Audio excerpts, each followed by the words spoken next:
Hello, everybody. Good morning, and welcome to Guys in a Garage. I'm here today with Ken Scurrah. How you doing, bud? Good, man. How are you? Good. Welcome to the show. Now that we got the pregame over with. Thanks for having me. Yeah.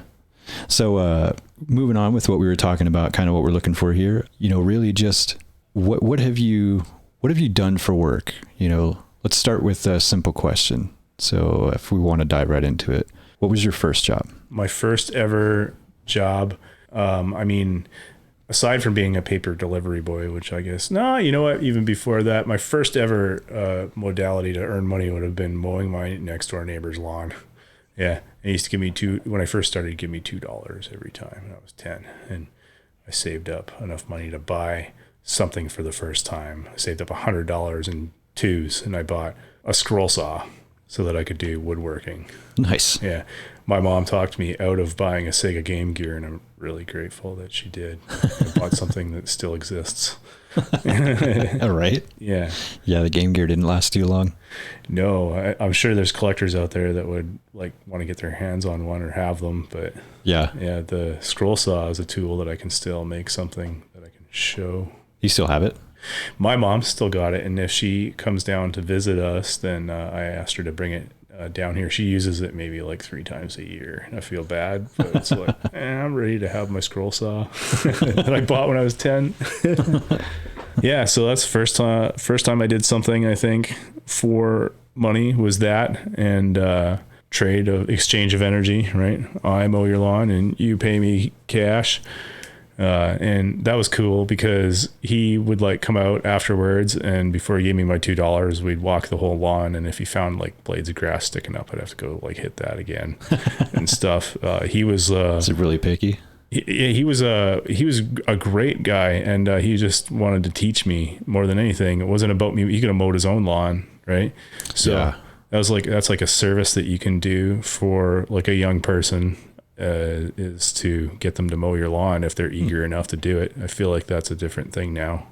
Well, and I mean, there's a difference between just being a jackass, and then, giving constructive criticism. Miller McGill was not a jackass, not even a little bit. He was an old man when I knew him at 10, and he was like my friends went to when their parents went to high school. He was like their teacher that they all were like, oh, your next door neighbor was my high school teacher. And there was absolutely nothing jackass about him. And so I knew that you can sense people's energy. And as a kid, I knew that he was a respectable man. Right. And he was teaching me about respect and the quality of my work. That's all it was. It was just about the quality of my work. And he would tell me stories about being in the war and stuff. And as a 10-year-old, that was fascinating to hear about. And he would help me with math or whatever. And it was just, that was the first person that I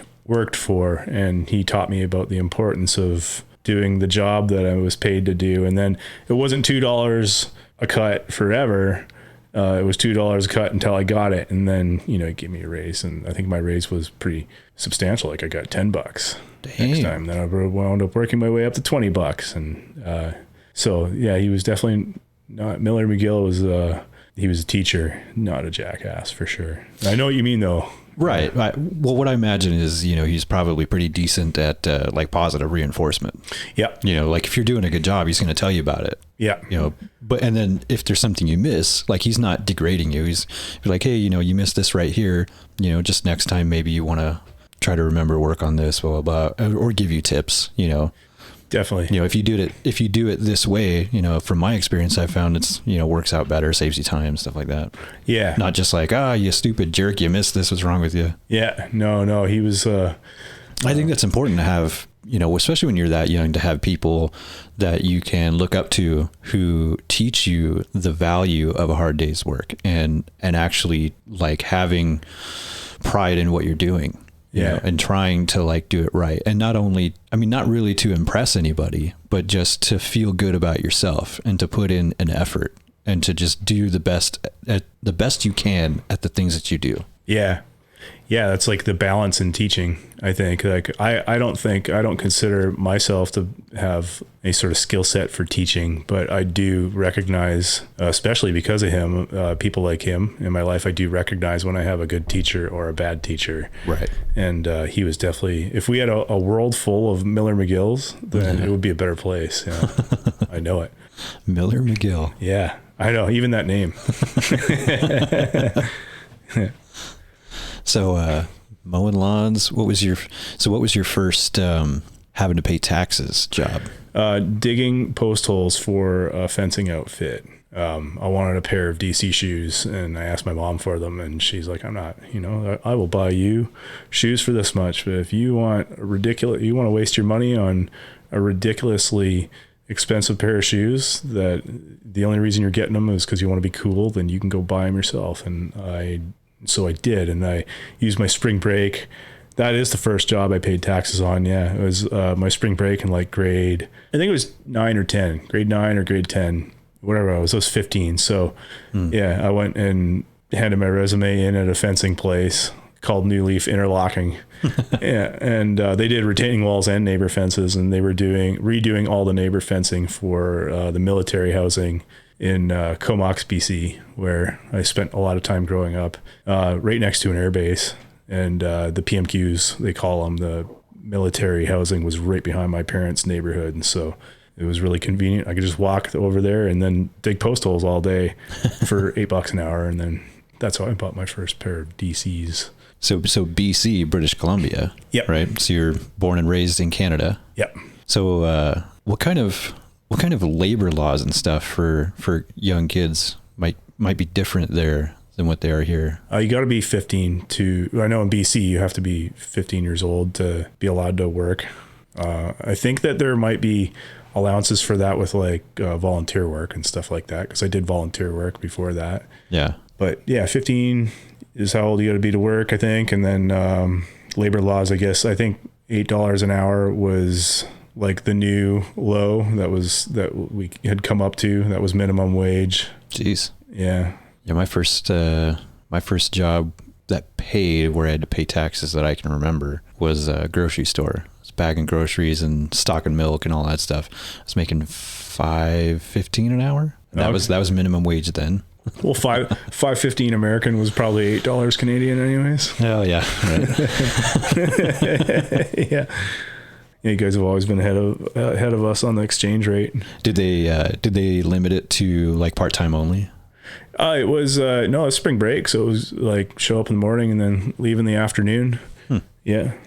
Yeah, here it's I believe 14 up through 18 is you can only work part-time. Oh, I don't think so. It's up to like 6 or 8 hours a day and only 24 to 30 some hours a week or something like that. It's possible they have something like that up there now, but I wouldn't know.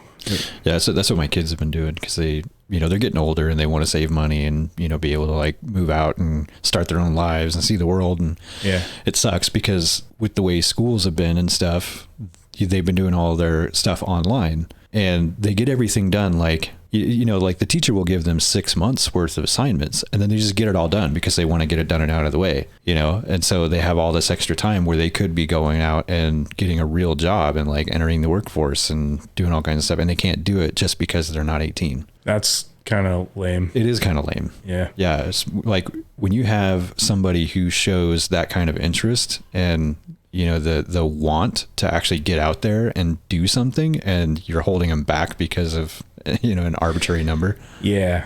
It's kind of dumb. Yeah, it is dumb. Actually, I don't think that really protects anybody. Yeah. That law in particular. Well, we have so many other, labor laws and stuff that it's not like you can just, whip people anymore and make them work 100 hours a day. So yeah. Like, why not just let them work? If they want to work, let them work. Yeah. Yeah. I could understand like if they did something where, they couldn't work past a certain hour at night because you don't want kids having to go out in a parking lot and start their car and stuff, and possibly a dangerous situation. But yeah, I don't know. It just seems stupid to me. It is. I agree. Yeah, I think that if especially nowadays, if there's a young person that wants to put their energy in that direction, yeah, with the amount of kids like teenagers that just want to stare at a screen or play video games all day. If you got the oddball that wants to go put their energy in a positive direction and do something for themselves with all of their time, I think you should let them do it. Yeah. I had a guy that worked for me for a while. So like he was never, as far as I know, he was never like kicked out of his house or anything, but he has always just had this drive to work and do stuff. Like the way he talked about his dad was very, very like involved and just a very good role model for him. And he said ever since he was 14, he's wanted to just work and just pay for his own stuff and make his own way. And so he started working full time under the table when he was 16, because with our labor laws, that's all he could do. But by the time he was 18, he had moved out and was making enough money and already had money saved up to where, he bought a place, or didn't buy it. He was renting with a couple of friends, still saving money, got together with who he just got married. And man, he's like 22, 23, already has like bought himself a house and it's almost paid off, like has a decent truck, all this stuff, manages his money, pays his bills, all that. Yeah. Yeah. It's when you have, like you're saying, when you have somebody with a drive like that, like why hold them back? Yeah, totally. Yeah. That's a beautiful thing. He gets to be his own master, because he put his energy in that direction and got to reap the rewards of it in the time that he did, because of when he did it. Yeah, it's like my closest friend growing up, he commercial fished. He had an opportunity to go commercial fishing from the time he was like 14 till he was 18. And I think it was like you had to be 19 years old to have a house in your name at that point, but he had saved all that money. Like he was getting full crew shares, and he works like a dog. Like he's one of the hardest workers I've ever met in my life. And he's really good at saving his, allocating his funds. He knows what to do with his money and how to make it work for him. And so he saved all this money from all his teenage years, and he wound up with enough for a down payment. There was a slump in the market, and he found the right deal as well. And he managed to buy his first house. And then it rolled over his 19th birthday. The sale went through or whatever, and it wound up in his name. And that's the house I rented a room off of first after I moved out of my parents' place. So it was like definitely like it was party house, but also we were like working on the house. Yeah. There's another job I did. I was budding and taping and sanding for a while back then, and then doing drywall and stuff like that. Doing drywall, and so we ripped all this. It had like the 1970s panel board up in there, and that old fake wood crap. Yeah, that's stuff. And we took that down, and it was all perfectly good drywall behind it, and it had the tape on it. And it had the first coats of mud on everything. So they drywalled it, and then they put that. Yeah, because that was the cool thing to do. That was the thing, yeah. Yeah. Yeah, it was the late 70s through the 80s. Everybody was doing that. God, it was so ugly. I remember we had a house that had all that crap in it too. Yeah. Ugh, I don't get it either. Yeah, I'm sure it'll come back around one day, and we'll be like, why did that come back? Probably, yeah. Because that's what happens with things. Okay, they come back, and there's nothing to explain the why of it. Yeah. Well, like shiplap was getting to be a thing for a while, and maybe it still is, but so like basically if you just turn that wood paneling sideways, yeah, you get the same effect, I guess. Yeah, totally. Shiplap. So where'd you move on after digging fence holes? Oh man, I got an opportunity. My older sister, her best friend's husband, was the head skipper of this outfit that had 2 tugboats in the town where I lived. We had a sawmill right at the mouth of the river. Just out in the bay, on either side of the bay, there were two sorts, I guess, or they were like where they kept log booms tied up. So the wood would come in, they get tied up there, and then the mill would place an order and say, we want so many of these sections from this side, and then we want you to go over to Royston, and we want you to pick up a few sections of wood over there, string them together, and bring them in and tie them off to the wall. So I got to be a deckhand on a tugboat for a summer. Nice. And because there was a guy off with a drinking injury. A drinking injury. It was a drinking injury. I was told, like, yeah, you only get to do this because we have nobody else. Like, you have no experience. And so I get to go run around on log booms with a pike pole. And that was the first time I ever made $20 an hour. That was sweet. Yeah. And so I got to run around on log booms with a pike pole. And I remember giving myself a bloody nose doing that. I remember I also almost died doing that, tying wood off, because you had to go, like, you'd be towing wood up the river, and there'd be a steel wall, where they would use a machine to pull the logs out with, and they were all in bundles inside of, they call them side sticks. And so there's like the outside sticks, and there's all these bundles of logs in the middle of it. And so the side sticks, once they pull all the bundles out, you tow those side sticks away, and they get reused. They get refilled up again with bundles of wood so they can get towed around. But the boat would pull the log boom up past where we would have to tie it off, because there's a bit of a current, right? And he would back off on the throttle, and I'd be pulling the tow line in and unhook it, and then he'd whistle around to the side and start pushing it into the wall, and I'd get off the bow of the boat onto the wood, and I'd go wait on the side stick at the other end with my pike pole, and as soon as I could get the wall line with the hook, I'd pull it, and then I would wrap it, I'd choke the side stick off to the wall, and then go down and choke it again until it was tied off, and then we'd go back, and that would be it. Like, it actually took a long time to go through 2 different log storage sorts or whatever, and pull sections. Like, you have to pull them apart and find the section that they asked for. Yeah, and then put it together in a boom, and then put everything else back together. Like, you'd make a big mess pulling all these booms apart and getting the right ones. So did you almost fall in, or did something hit you? Or? I did fall in. Oh. So this particular boom, this time, like, we pulled the logs up, disconnected, and he went around, started pushing in. And I guess what happened was, when he was pushing in on this particular log, because of the shape of it, the side stick, it spun in a little bit.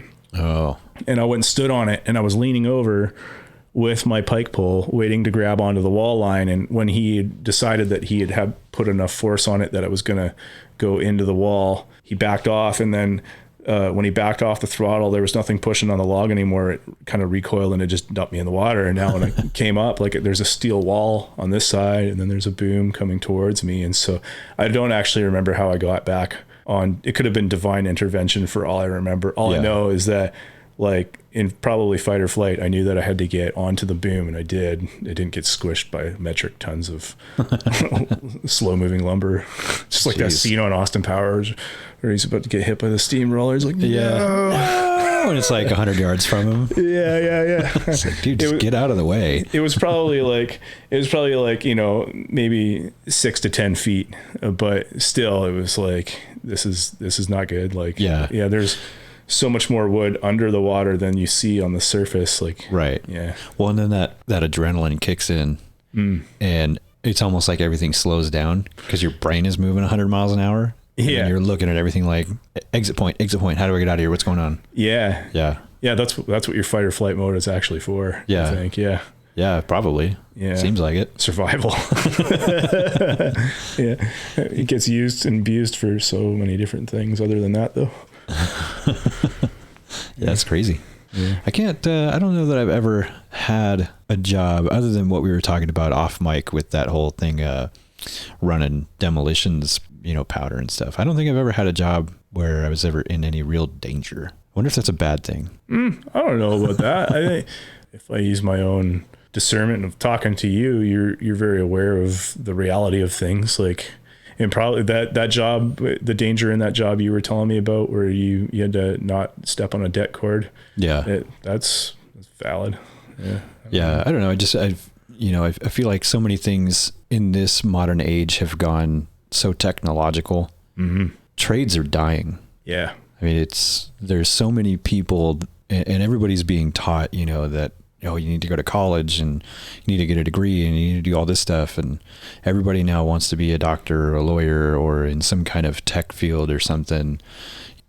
Trades have been looked down on for so long that people don't want to do them. But at the end of the day, when everything falls apart, what kind of a skill are you going to have to trade with? Right. Yeah. And being able to build stuff with your hands, or repair things, or, keep, if everything hits the fan and we, God forbid we get hit with an EMP or something, like, who's going to be the one to fix up that old, 70s Chevy that doesn't have one microchip in it? That's still going to run. Oh man, that's what I got parked outside your house right now. I saw that. Yeah, that's a badass truck, dude. I love that truck. That truck is worth it. People don't even realize what that truck is actually worth. Yeah. Because of what you just said. Yeah. I for that reason alone, once those trucks are gone, like once Jay Leno owns the only 5 square body Chevys left in the world, and like because he's still alive for whatever technological AI reason. Yeah. When Jay Leno's 145 years old and he's still not dead, like the Queen, like, yeah, everybody's going to be beating down his warehouse doors trying to get to his Model T. Yeah, he's got the only carbureted vehicle in existence. Yeah, all of them. Yeah. Yep. Yeah, like that. That thing is mechanical all day long, and they're disappearing. Like I don't remember who it was that did cash for clunkers, but that was Obama. It was Obama. Yeah, he started it anyway. He did cash for clunkers, and then everybody could get how much money was it? I think depending on the rig, they were doing anywhere from like $3,000 to $5,000. Yeah. So if you brought in, a carbureted rig, and it depended on what its mileage was, that was determined by. Like they have government websites that you can go onto. It's like epa.gov or something. And I think a couple others that will tell you what the estimated mileage is for almost any vehicle. And so anything they determined to be a clunker as to what that, mileage was, then you could take it into any dealership and they would give you cash through that program that you could then use towards a newer car. Yeah. That got rid of a whole bunch of those old Chevys and stuff like that. Yeah. Yeah. Everybody. It's the same with like. Well, that's why those like square bodies, especially like the Scottsdales and stuff, you find them on Craigslist. If you find them, I mean, they're asking like 20 some grand or more for them. I know. I got mine for $2,800 like in June, and right after that they started going up in price. Yeah. Yeah. I want to keep mine alive. Like I want to do something. I'm going to have to do a motor in it soon. And I've never done a motor on my own before, but I got a really handy neighbor next door. He's the president of the Hayden Car Club. Oh, nice. Yeah. So, and he's helped me a ton with it. I am going to have to do a motor in it, and I want to do it. Like I want to keep that. That thing's 50 years old in March. I know because of the tag on the door. Yeah. I want it to last another 50 years at least. And that would be really cool. I think. The best thing that I can say for anybody who is either remotely mechanically inclined or wants to start learning, YouTube. Yeah. YouTube and the public library even, or, go to, if you have a car that you want to fix up or something, I mean, go to AutoZone, go to O'Reilly's, anywhere, and you can go on Amazon and you can find either a Chilton's or a Haynes manual. Good old Haynes manual. Yeah. Yep. Yeah. And any one of those, I mean, they're not going to tell you everything. Chilton's I've found has, it's far more in depth, but I mean, they're going to tell you pretty much the basics of everything. And the most basic thing that you need to know is fuel, fire, and compression. So any gasoline rig, that's what it needs. So fuel, fire, which would be your spark, and compression. If it doesn't have those three, it's not going to run. Yeah. So, I mean, that's kind of where you start. Yeah. One thing turns, which pushes something else and turns another thing, and it all works through controlled explosions. They put so many sensors on everything that nobody understands. Right. But I mean, even those sensors, they're only controlling like the delivery of fuel flow, and mostly what they're doing is monitoring everything. So the bulk of what the computer is controlling is the amount of fuel that's going in, and then your air, which would be through your throttle body. And then the other thing would be your timing. So it's controlling your valve timing. Those are really the three things that computer controls.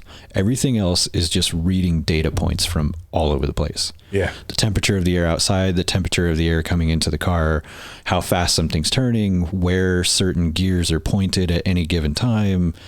It takes all of these things in microseconds, and it's constantly calculating all of that shit over and over and over again. That's really all it's doing. Yeah. But I mean, the basis of how they work is still the same. So once you get past the intimidation of having all these computers in there and like, oh geez, nothing's really changed all that much. Do you have the gear to plug in to your vehicles and like read codes? You got a code reader and stuff? Yeah, I have a simple one from Harbor Freight. It's like $150. It's like a mid-range one that'll let me clear ABS codes and stuff, but I don't have like the holy shit $3,500 one from Snap-on. I wish I did. Those things are fantastic. Yeah, no, that would be really cool. That's like the pro I see in like all the sensors and stuff now, and the computerized stuff in cars is you can plug into it and it's this code, so it's going to be this 3 things that I have to fix. That is like handy for diagnostics. Is really cool.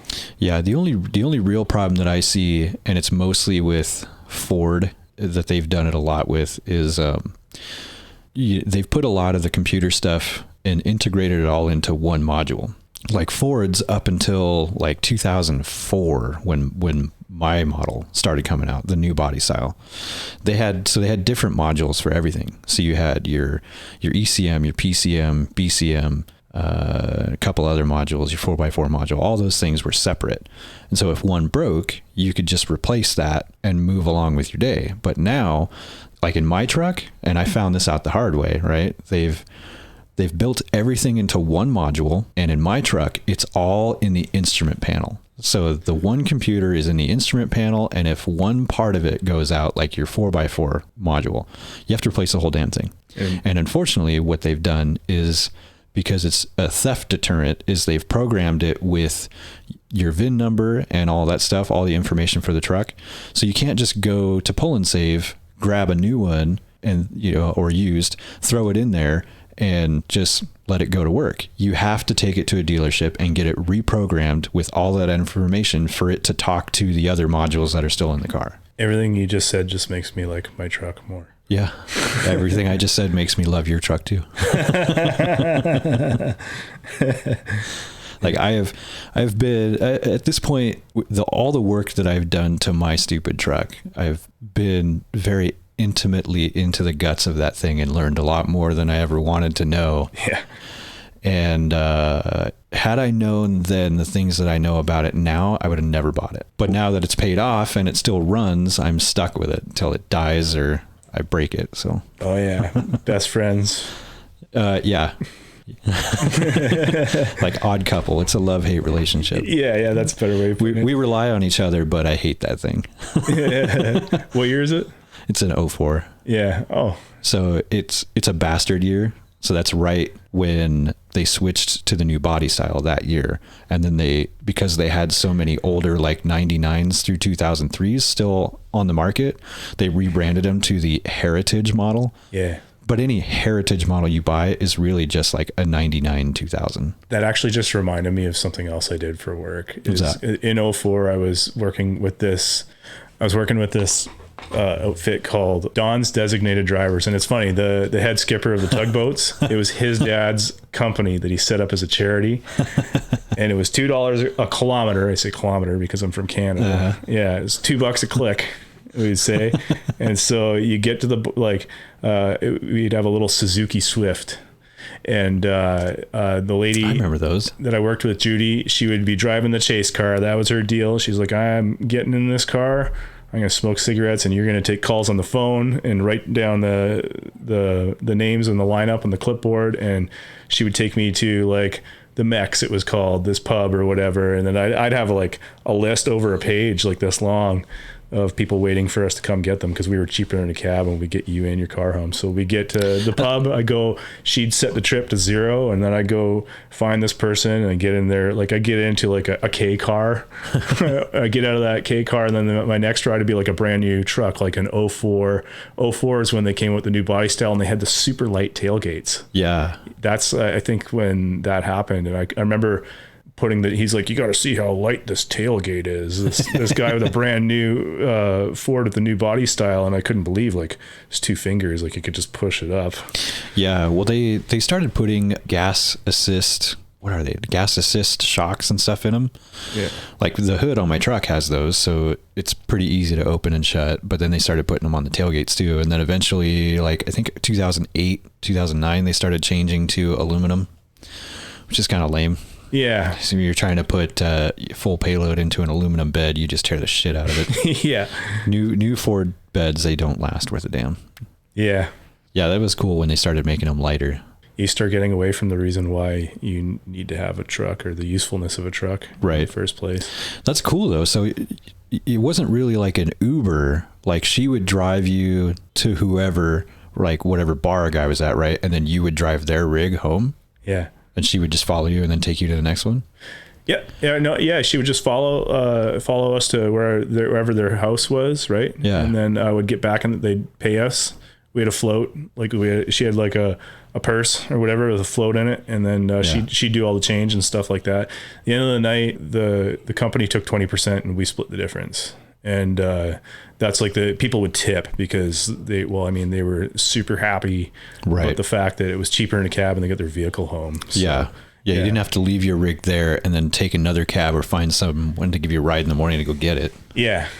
Yeah, that's awesome. Yeah, yeah. I wish there was something like that. He had cab companies like threatening him with I bet. legal stuff all the time. They hated him because he didn't have to have a license. He set it up as a charity, like a community service, which I mean, and it was. It is. Yeah, it made it convenient for people who would drink regularly out at the bar.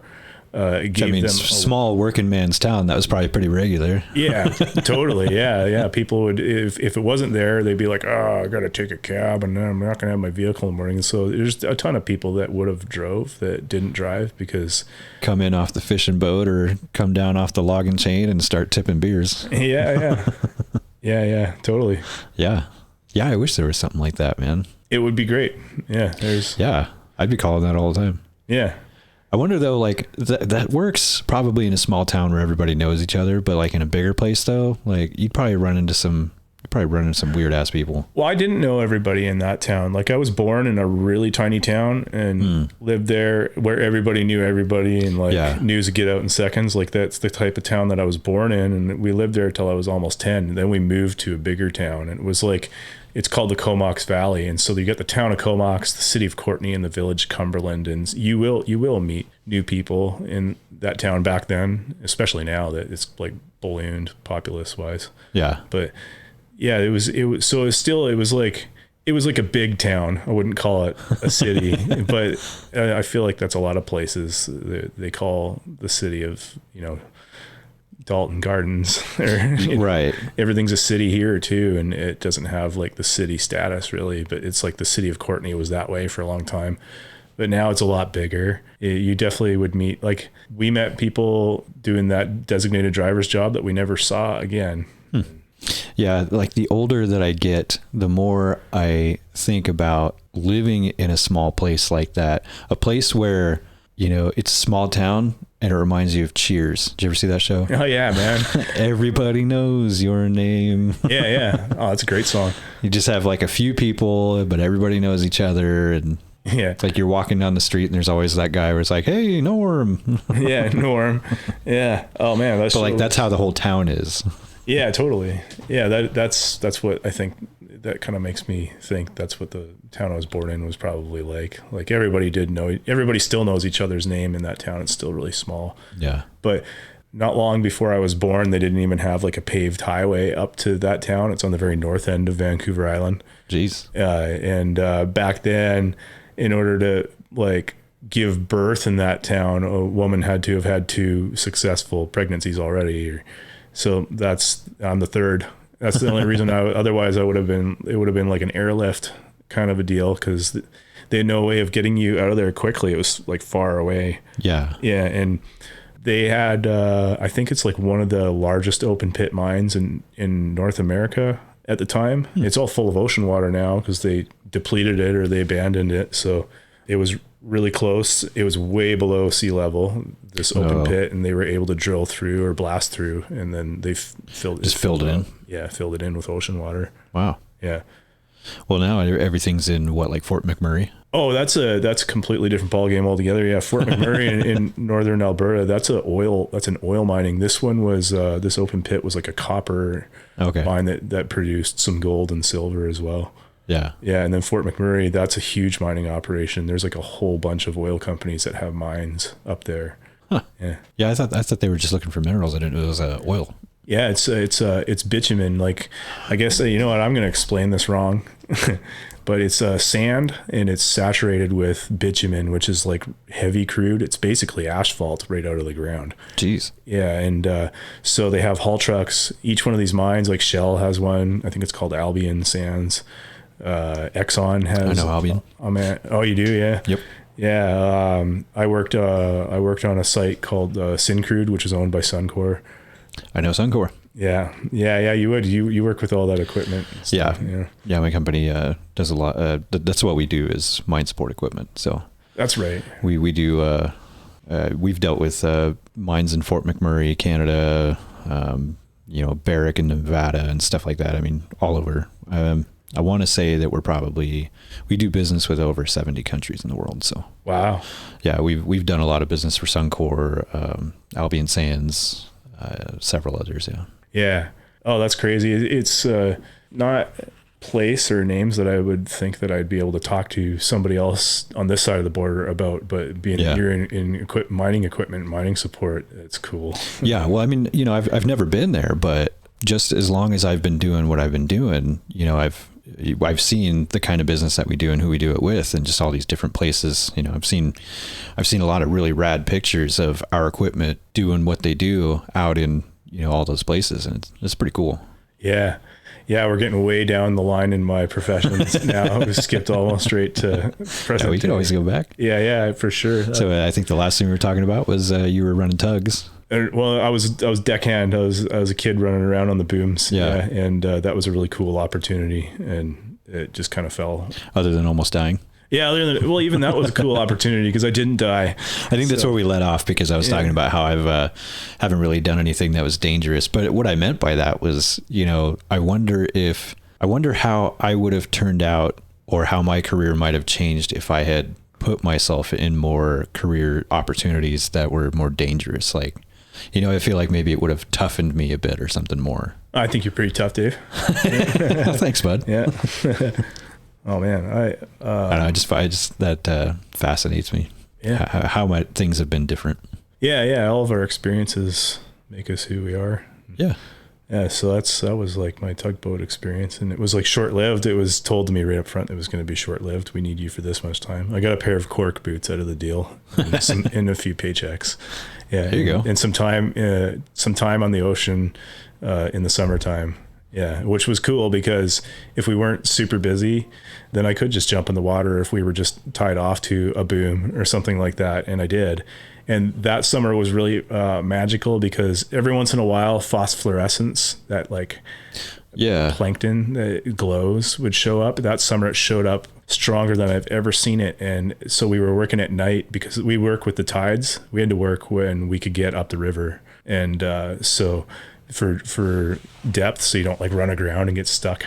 Right. And we were working at night when that phosphorescence was there, and I could take my pike pole and just like stir the water with it, and it would glow bright green, like Ghostbusters green. Like, that's cool. Yeah, it was really neat. And Northern Lights, I've only ever seen them that far south once, and it was like they were barely even there. Like they were so faint, but it was just a really weird, like almost magical summer for that reason. And yeah, that would be cool. Yeah, it was cool. It was a neat opportunity. I'll never forget it.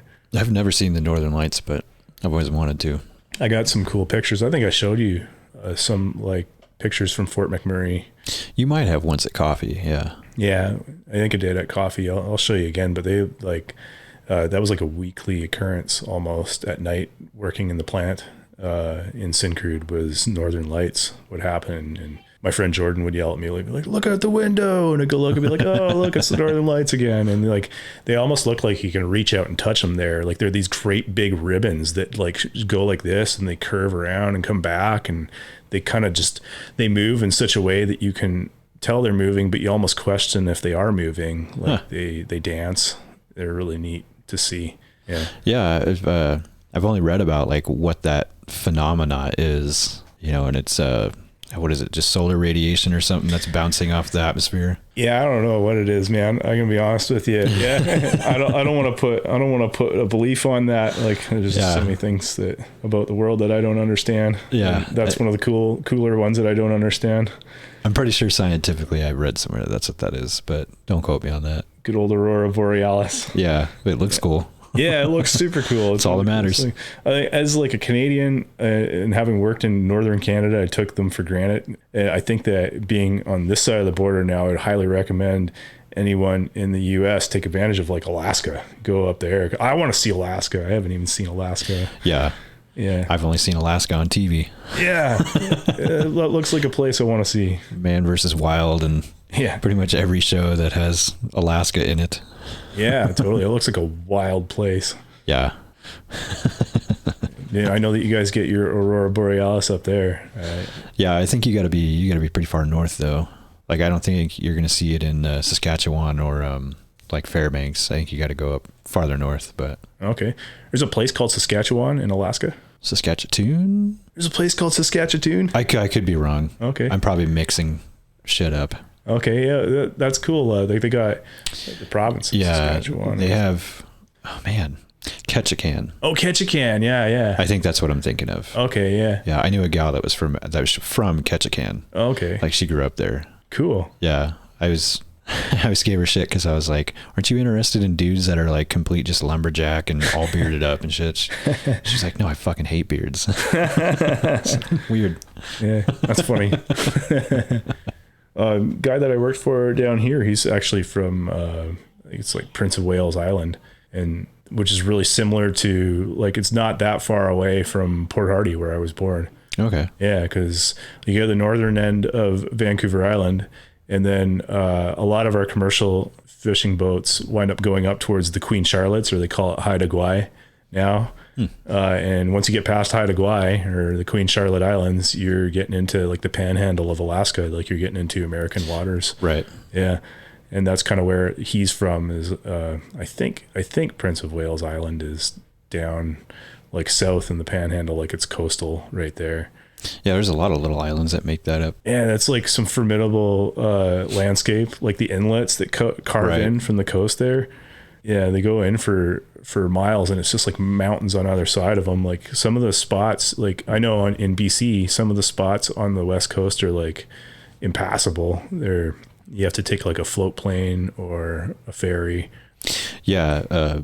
Again, all I know of like Alaska and or Canada is from TV, but like Ice Road Truckers and there's one show that we were watching for a while that was, what was it? It was like Recovery Masters or something, and it was all tow trucks, but it was all in Canada, and I think it was Ice Road Truckers. They were doing a lot in Alaska, and then there was portions that they did in Canada, and like these places where you could only get to at certain times of the year because the river was froze over, and like that was your road.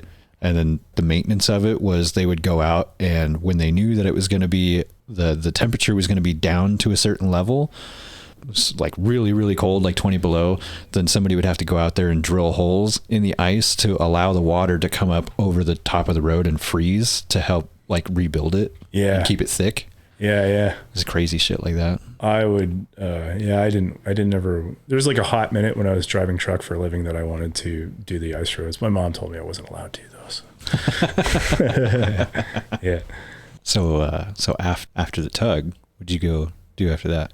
High school, and then I got that job. After high school, I got that job, mudding and sanding and taping. And like, I gotta tell you, I'm terrible at doing really finicky stuff like that, like sanding and like doing it quickly. Oh yeah. Man, I can give you like finicky stuff. I can give you quality with finicky stuff, or I can give you quantity.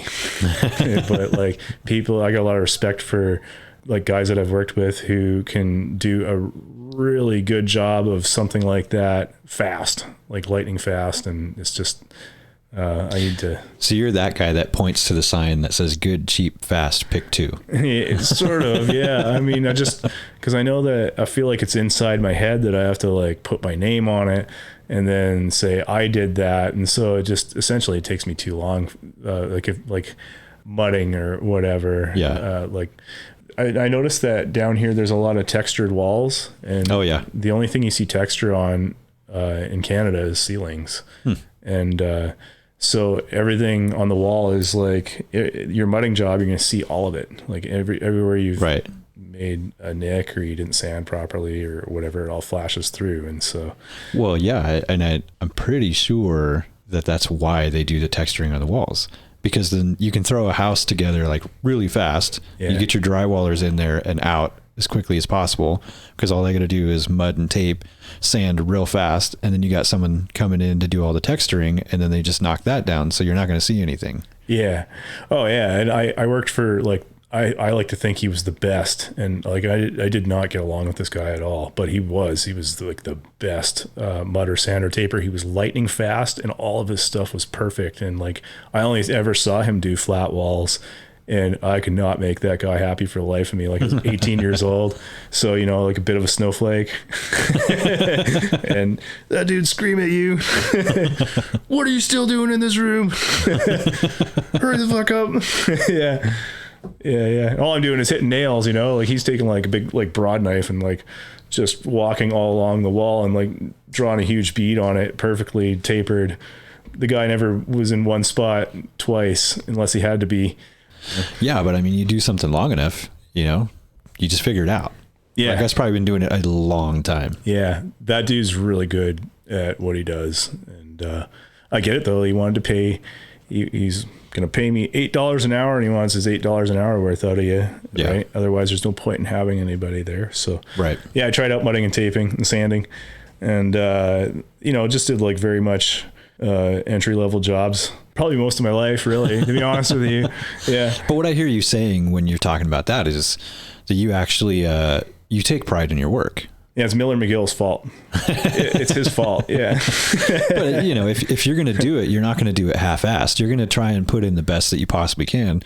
Yeah. Try to learn how to do it better, how to, you know, how to do it faster. And we can't all be perfect and the best at what we do. Absolutely. So you try different things and you find what works for you and what you enjoy doing and what you're good at. And if you're not good at it, or you just don't enjoy doing it, like what's the point in putting in the effort to get good at it, right? Yeah. Oh yeah, definitely. Yeah. Which is, I know exactly what you're talking about. Yeah.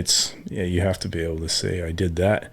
You got to try things out though in life, right? Right. And say, I suck at this, or this isn't my thing, or I'm not quite good enough at this yet, but I want to be better. And so you just make the choice on what you're going to put your energy into. Yeah. Well, it takes a certain level of, you know, personal honesty with yourself to be, to know when to quit and just say, yeah, okay, this is cool. This is a learning experience, but either it's not for me or I suck at this. Chalk it up. Yeah. I don't have the ability to do this thing, and it's not worth my time to keep trying when there's so many other things I could do. So, yeah. Something I love that my wife says, is that if you're going to do something, whether you like it or not, you should do it with your whole heart. Oh yeah. Yeah. And, I believe in that.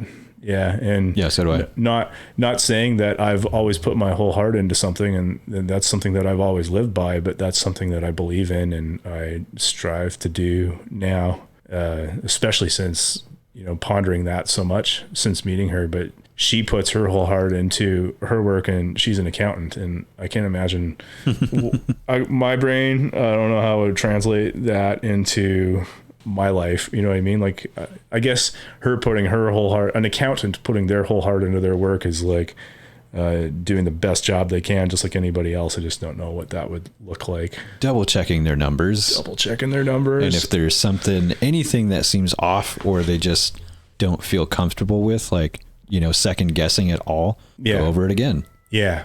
Yeah. I could see that. Yeah. Totally. Yeah. And she definitely does it. I watch her do that. Yeah.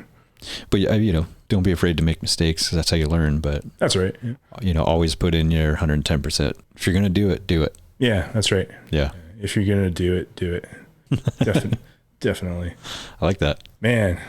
So you got some aggressively average content for you on this show. Don't worry about it, man. I find it fascinating. Yeah. Cool. All right. As long as it's good enough for you. Let's put it this way. Most of this is really for me, because I like talking to people about, I mean, what the show is about, what they've done for a living, you know, and I've talked about this on the show before. growing up, I never had any idea what I wanted to do. I mean, really nothing. Actually, I talked about this with my wife when she was on. There was a time where I wanted to be a pilot, and I'm pretty sure that was because of Top Gun, because that was my favorite movie when I was younger. Yeah. But military wasn't for me. It was never my thing. That didn't seem like something I wanted to do. So I was like, oh, well, I'm never going to be like a fighter jet pilot. Well, what's the next best thing? Like, I thought about commercial pilot. Cool. But then I found out how much, you have to do, to how many hours you got to fly, all the schooling stuff you have to learn. And I'm not good with numbers and math, aeronautics and all that shit. Just did not seem like a real thing for me. So that kind of died. And then I wanted to be a rock star, because I mean, what high school kid doesn't? Well, you became one, didn't you? Yeah. I don't know about that. You got all those guitars. You got one right here. Yeah, I play, but I mean, I'm not cutting records anytime soon. So, you know what I mean? Like, I didn't know what I wanted. I had no path. Yeah. The only thing that I knew was what that guy taught you. The same thing was, if you're going to do it right. Don't half-ass it. Yeah. So anything that I did, I tried to do to the best of my ability, and always be learning and try to do it the best that I could. And I'm still that way, like I went to college for auto body stuff. I worked in the auto body industry for a total of 2 years, with my technical certificate. And then I ended up doing painting, industrial painting, at the company that I'm at now. And I was there for 6.5 years. And I mean, not to toot my own horn or anything, but I got to a point where I was, what I would consider a mastery level. Like, I could have been a journeyman. Wow. And I just kind of got boring. I got over it. I was always the guy who had to stay late, because they knew that if something was wrong and it needed to be fixed, I could do it and I would get it done. And so I kind of I felt like for a while I was pigeonholed a little bit, and that kind of sucked. Yeah. And so it came to a point where, unfortunately, and this was in the old days, like the company's a hell of a lot better now. The way we treat people and move people around in the company, it's so much different than it used to be. But yeah, it was either, I need to do something else or I'm going to leave. And they were good about just saying, okay, well, what do you want to do? And so they helped me out, and they moved me from one place to another. And cool. I kind of found where I am now. But what I do now has nothing to do with what I went to college for. It has nothing to do with any other skill set that I've ever learned, my mechanical abilities. It's all computer shit and nerdy stuff. Mostly I stare at numbers in spreadsheets all day, and I had to learn how to manage people, because that's what I do is I plan and I do spreadsheets and I tell people what to do. And that's basically it. Do you find that more personally engaging than what you were doing? Like, when you got to that level of like, I'm really boss at this and now I'm bored. Like, do you find what you're doing now more engaging than where you were at when you decided you needed your change? To a point. I mean, I enjoy what I do. Yeah, cool. That's what I'm asking in a really long-winded way, I guess. Yeah. Yeah. I enjoy what I do. There's times where, it can be boring and kind of mundane, but I mean, I feel that's the same way with any job, but is it my passion? No, it's not. I'm good at it. I've gotten good at it because I've put my 110% into it every day. Yeah. But again, the company's been really good about kind of just, they come to me, my boss says, these are the goals that we need to meet, and these are the things we need to get done, and this is the timeline we have to get it done. And then he's really good about just stepping out of the way and letting me do my thing and letting me figure it out. And if I need help, I go to him and I'm like, hey, I'm having this problem or whatever. And then, he's a really great guy. Like, he'll sit down, he'll talk to me, gives me little nuggets of gold, what he would do and stuff like that. And I see how he does things and how he treats people and how he manages situations and things. He's really a kind of a role model. He's a great guy. He plants seeds. He does. Yeah. Yeah. He never really tells me what to do. He'll give me advice, or he'll plant a seed, and then he just, he doesn't micromanage. He lets me do my own thing because he knows I'll figure it out. He's a Miller McGill. Yeah. He's a Miller McGill. Yeah. And he's, the company's always been great about just letting me take my time to step off over here and spend a little time learning how to do this or that or something. And, I've been all over in that company. I've worn so many hats. I literally have hats of every different color, hard hats on top of my cabinet thing over my desk, because they're like trophies to me. I've been everywhere and done everything. I still have my first oil field hat. Yeah. Do you? Yeah. You're not supposed to throw those away. It's bad luck. Yeah. Right. Yeah. Yeah. I still have all of mine. Yeah. I mean, that's the best thing that I can say about them is every time where I've ever felt like, God, I'm so done with this. You know, I go and I talk to them and they say, okay, well, they're invested in me. And they've really, because I've been invested in myself and I have put forth the effort to do my job as best as I can and to always say, okay, what can I learn? What can I do next? They said, okay, what do you want to learn? What can we teach you? Where can we put you? Yeah. And they've gotten a hell of a lot better at it now than they ever used to, but they've always been good. So yeah, that's really cool. I like that you shared that. Yeah. I wish more places were like that. Yeah. Yeah. If you can find a Miller McGill in your life, then like try and learn as much as you can from that old fellow with the hands-on experience. It understands how to convey it to you. Right. Because like the best way I learn too is like by getting my hands on the controls of something and then seeing how it reacts to me, what I have to change in what I'm doing to make it react differently. If that's, You're a kinetic learner. Yeah, totally. Yep. Yeah. Yeah. I'm mostly a kinetic learner and visual, and I had to learn how to be auditory. So I like same. There's the three basic, ways that people learn is the visual, auditory, and kinetic. And I'm mostly kinetic, but I had to learn how to do the other two. And so now I can do all three. And by doing that and learning that, now I have figured out the best way to train people that come in. Yeah, I really benefit from visuals first and then get the hands on second. And then I'm working to develop as I get older, I'm working to develop my auditory learning abilities. Yeah. Show me how you want me to do it once. Yeah. And then get out of my way and let me do it myself. And you'll get the result you want. Yeah. If you're going to tell me about this, draw me a verbal picture as best you can. Grab a cocktail napkin and a pen. Crayons. Get some crayons. Yeah. Whatever works, man. Yeah. Job aids. Yeah. So I know you did a bit of trucking. Yeah, I did. I did 13 years of trucking. 13 years? Yeah. Jeez, I didn't know it was that long. Yeah. Yeah, I did. I actually got my class 1, or you guys call it a class A license, which I now have because I transferred it down here. And that was a whole rigmarole, like trying to sort that. That was a huge mess. Trying to sort, there was like a problem with, because there's supposed to be reciprocity for commercial licenses between Canada, the US, and Mexico. They're supposed to be completely transferable. And there's a problem in reading one of my endorsements, but we got that sorted out finally. Just north of the border in the Canadian Kootenays. That's where I took like a 2-month trucking course up there in Castlecar, BC. They had this school set up in the mountains there to teach you how to drive in the mountains in inclement weather. And then they boasted 100% job placement. If you graduated over a certain percentage of the class, you do like half a day it's 2 months and you do half a day of class and then half a day of driving. Wow. And then in one of the weeks in that 2 months, we did everybody did a cycle of night driving. And so that was really cool. And then I managed to get a job hauling fuel for like Shell. That was my first job. So you were driving flammables and stuff like that? First day. Wow. My first day was pulling a Super B. But I got to pull empty, right? First, like I remember the guy that trained me, he got stuck with me, as he called it. It was 2 months. I was with him for 2 months. And he did let me drive empty on my first day. But man, like I could tell, like I made that guy nervous. I was 21 years old. And they were in a period of time where like the economy, there's a boom going on and they couldn't find people. Like usually they would stuff a guy with 20 years of experience into the seat of a gas truck at that point for a few decades. That was the way it was. And now they were finally having to look to like a school like the one I went to, where they couldn't just get somebody off of a 2-week course. They wanted somebody from an involved course.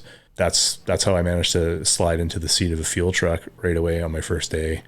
And I was with him every day for 2 months, and that guy couldn't get rid of me fast enough at the end of it. But at the same time wasn't eager to let me go, because he was like, oh my God, like what if I let this kid go in a fuel truck and he flips it over and kills a whole bunch of people? Like these are all things he was very vocal and talked to me about. That's good, I guess. Yeah. Yeah. He put like the fear of God in me. Like I wanted to prove him wrong. He basically, in a way, like in roundabout ways would tell me like this was a disaster waiting to happen. Right. And I wanted to, that was my way of sticking it to him, was like, no, I'm not going to have an accident. I got plans, man. Yeah. And driving around in a fuel truck, I am not going to be the guy that you see on the news. And he would like continuously, like he would show me stuff, or he'd tell me about stuff. So he'd be like, yeah, this is a guy, and all they found was his teeth or whatever, because he flipped the truck over and it exploded and burnt him up. And I was like, oh, that's cool. Like that's not going to be me though, right? Yeah. Yeah. And at the end of it, when he finally said, I'm going to sign off on you, he said, I wasn't going to do this, but my wife said, like, our son's his age. What if it was him and this was his opportunity? You would want somebody to give him a chance. He said that was one of our deciding factors, was my wife told me to have mercy on you. You know what I mean? But yeah, he was just really hard on me, because he wanted me to understand that this is 40 tons of fuel that you're packing around. Yeah. It's dangerous. No joke. Yeah. Yeah. That's cool. Yeah. It seems like you've had a lot of really positive influences in, through not just your life, but your entire career path. Oh man, if I get all woo woo and spiritual on you here, I really do believe there's something watching out on me. Yeah. My wife says I'm lucky, and that's what she means. Yeah, for sure. There's something that watches out. Call it my guardian angel or whatever. I frustrate the shit out of that entity, whatever it is. Like, yeah. Yeah. I believe that there's something, I mean, whatever. I've made my viewpoint on this, on this show before. I'm, the agnostic. I don't know what's out there. Yeah. So I'm not going to say one way or another that, that there is a God or that there isn't. I do believe in spirituality, and I do believe in energy. Yeah. I've talked about this before, that stuff with houses, where you walk into a house and you get a weird, creepy feeling just right away. I think that the negative energy of things that have happened in a house can get trapped just into the fiber of the construction of it, and stuff. And you feel that. Yeah. So if that being the case, then there's gotta be something, Yeah, I believe so. I could believe that, we all have something possibly watching out for us or not. I believe that. Yeah. Yeah. Yeah, I don't understand it. Right? Yeah, neither do I. Yeah, and I'm comfortable with not. I could be talking out of my ass right now. I have no idea. But it's stuff that interests me. Oh man, what even are we? Like, yeah. Yeah, we go all. Have you? So in 13 years of driving truck, have you ever had any like real close calls? Yeah. Yeah, and in like different ways, because I hauled fuel for 6 years, and then I went and fracked. I did like hydraulic fracturing of gas wells for 2. Like I decided to go into the oil patch. That's when I left BC and went into Alberta. And then, no, it was 1 year. I fracked for 1 year, and I got a job running a coil rig. It's called a Huff and Puff, and it just does like shallow wells because it's got a compressor on it. And then we'd it's a really narrow coil tubing that we would pump water through to clean like sanded off wells out and get them running again. And then after that, I went back into hauling like Super Bs full of liquid, and this time it was molten sulfur out of Fort McMurray. Yeah, because the biggest byproduct of the oil sand up there is sulfur. They have to separate it out and do something with it. There's mountains of sulfur in that town. And yeah. And so that smells awesome. Oh man. Yeah. Like it's brutal. Yeah. It's full of H2S and SO2. Yeah. It's toxic shit, but they can clean, they can purify it. Like they can knock the hydrogen sulfide out of it and the sulfur dioxide out of it, and they can make it a marketable, useful product, mostly fertilizer. They use it in like fertilizer recipes. So I would haul it from, say, Fort McMurray to a gas plant that's 8 hours away, where they would process it, and then they would prill it, like they turn it into little granules, because it melts and freezes. I can't remember what the temperature is, but a lot like wax does. Okay. But it's brittle and dense. And so it's really easy for them to turn it into little beads, and then they can put it on like dry bulker cars. A lot of it goes to China. And so I got into doing that again, like hauling fluids. but it was like a completely different ball game, sort of, because fuel trucks, you can baffle them. So like you got like your compartments with fluid in them, and then you have like a wall that goes halfway up, and then there's holes in it, and it keeps the fluid from going back and forth and pushing your truck around. Yeah, anti-sloshing. Yeah, anti-sloshing. So gas trucks, you could drive them. They're way easier to drive than a chemical tanker, which is what sulfur is in. I'd have 2 tanks behind me, and they're unbaffled, and there's like this much headspace. And so every time you would go for a shift, like you pull into neutral, and now the product that's been hanging out at the back of the tank is coming forwards, and it wants to hit the front of the truck. And so you're trying to get your gear. You want to get your gear before it pushes you, because then it's going to change your road speed, and then you don't mesh your gears together. And it's just like it's a different type of driving. But It sounds like a huge pain in the ass. Oh, it's eventually, like, it's like anything. If you do it enough, then you just learn it. Learn it, yeah. Why can't they baffle those tanks? Because of the way they have to clean them. It has to do with transportation of dangerous goods and sulfur. They have equipment inside of there, like it has to stay in a molten state, so they have steam jackets, like they're steam pipes that run through it all. You have to be able to melt the load if it freezes up, and there's different reasons why they don't baffle them, but they're classified as a chemical tanker up there anyways. And it's the same thing with like milk trucks are the same thing. They have to be able to enter the tank with equipment and completely sanitize it. Right. So they can't, for some reason, baffles aren't a go in milk trucks. I could see that. Yeah. Yeah, we build water tanks, lots and lots of water tanks, and they have all the same baffling and stuff in there. And then we have to design like certain portholes and stuff through there so that you can weave your way through to get in there and inspection and stuff every once in a while and check things out. So they're a pain in the ass to crawl through. That's a job that gives me the heebie-jeebies, is crawling into a tank. Yeah. I don't like the confined space thing very much. So I guess actually going back to dangerous jobs, that would actually be one that I have done. So we don't do it anymore, but we used to sell, I wish I could remember what it's called. Oh, it's called shell coat. So we used to shell coat a lot of our tanks if the customer specifically ordered it. And so once the tank was built, after we painted it, we would have to go inside and we would have to spray this really nasty, noxious epoxy resin coating on the inside of the tank. And you had to cover everything. So it was a rust inhibitor and just protected the inside of the tank to make it last longer. And this stuff was nasty stuff. Like you did not want to get it on your skin for even a few minutes. Ugh. And the fumes of it could kill you, knock you out. So it was bad. You're inside a confined space with this stuff. So it's you, and sometimes if the tank was small enough, it was only you. Sometimes it was 2 or 3 guys, and you'd go in there, and so you're spraying it all with a airless paint sprayer, like you'd spray with a house.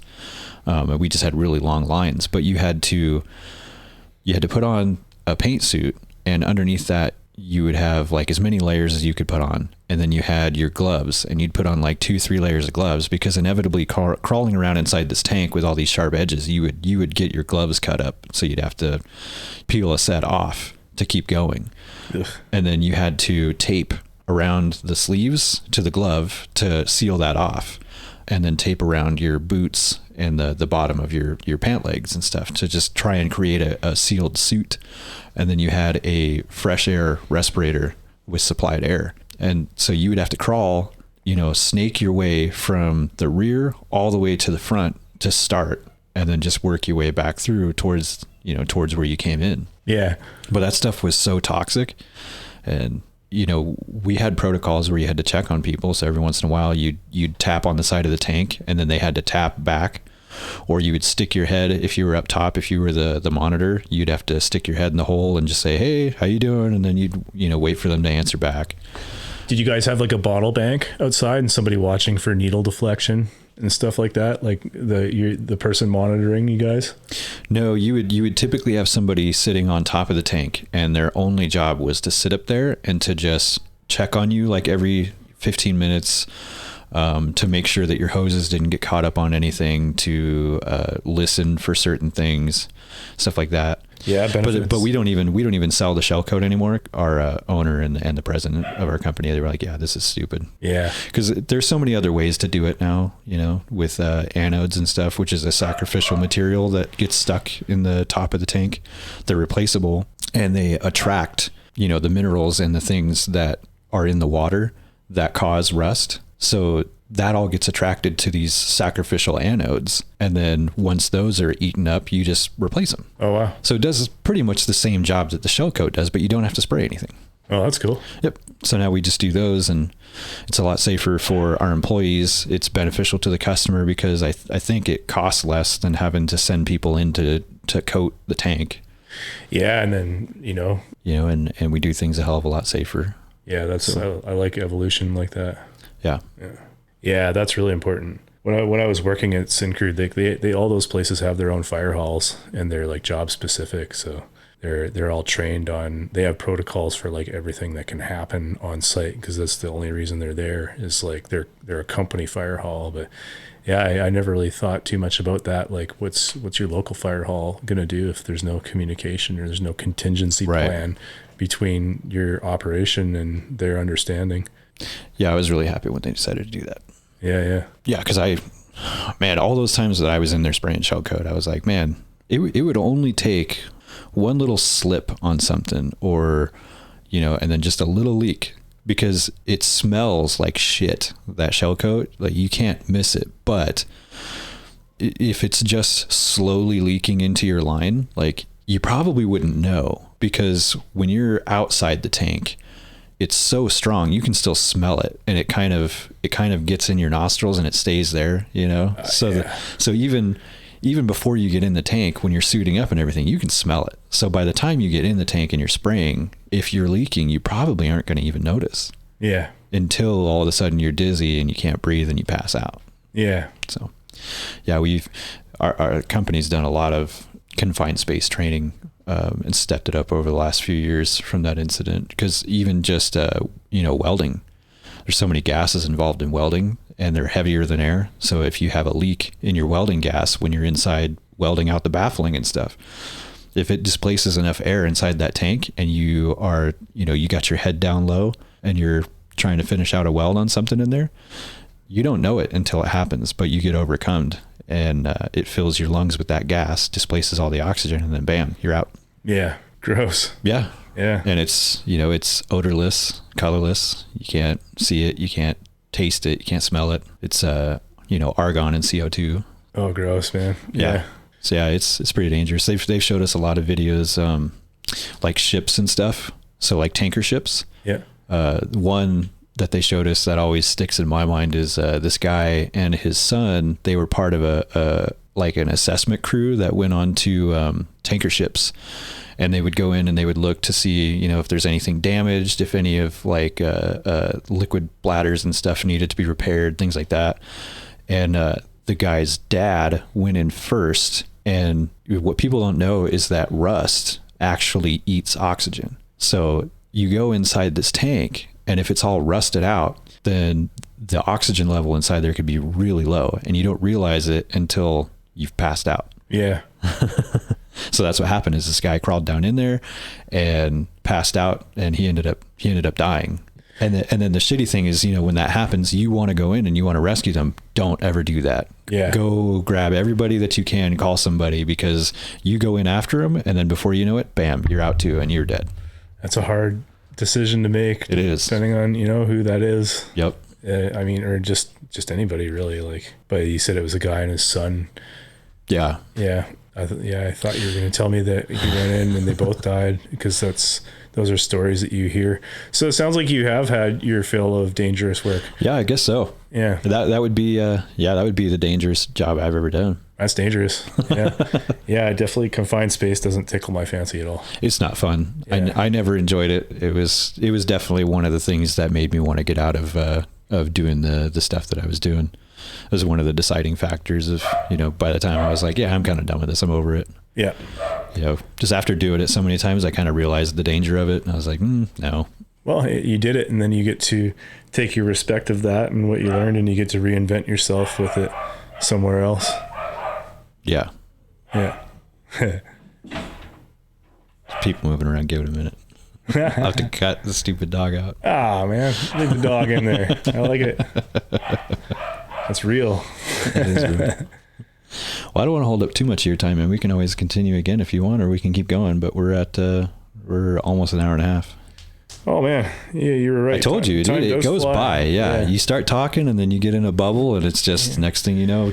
Yeah, I was like, I don't know if I got 3 hours of aggressively average content for you, and you're like, well, you say that. Yeah. You don't realize is that actually time flies. Yeah, we can continue on for a bit. Whatever you want. Well, I mean, I'm interested in like your journey here to the States too. Yeah, sure. I mean, if you want to get into that. Yeah, we can get into that a bit. Yeah. Yeah. Because did you drive truck that whole 13 years up in Canada? For 13 years I did. And then I'd fallen really hard out of love with being away from home, or like not having any regularity. Like I was always at the end there, like I wasn't just hauling molten sulfur, but for the same company, they own an underground lake full of calcium chloride. Which is like, I don't know how else to describe it. It's like liquid salt.